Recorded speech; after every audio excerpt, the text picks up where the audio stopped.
রাজধানীর সোহরাওয়ার্দী উদ্যানে বাংলাদেশ জামায়াতে ইসলামী আয়োজিত জাতীয় সমাবেশে বক্তব্য দেওয়ার সময় অসুস্থ হয়ে মঞ্চে পড়ে যান জামায়াত আমির ডাক্তার শফিকুর রহমান। এরপর আশেপাশে থাকা নেতাকর্মীরা দ্রুত এসে তাকে উঠিয়ে দিলে তিনি ফের বক্তব্য শুরু করেন। এ সময় তিনি দ্বিতীয়বার অসুস্থ হয়ে মঞ্চে পড়ে যান।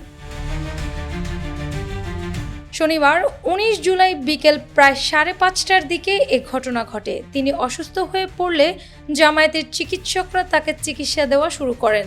তৎপর হয়ে ওঠেন স্বেচ্ছাসেবকরা। এক পর্যায়ে তিনি বসে বক্তব্য দেওয়া শুরু করেন।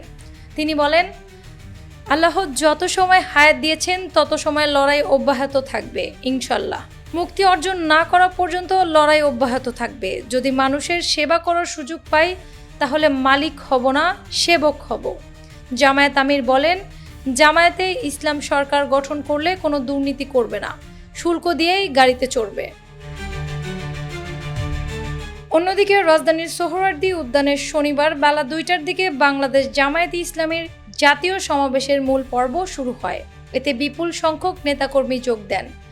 বেলা ২টার দিকে পবিত্র কোরআন তেলাওয়াত ও নাতে রাসূলের মধ্য দিয়ে শুরু হয় সমাবেশের মূল পর্ব। পরে সমাবেশে উপস্থিত জুলাই অভ্যুত্থানে শহীদ পরিবারের সদস্যদের সঙ্গে পরিচয় করিয়ে দেওয়া হয়।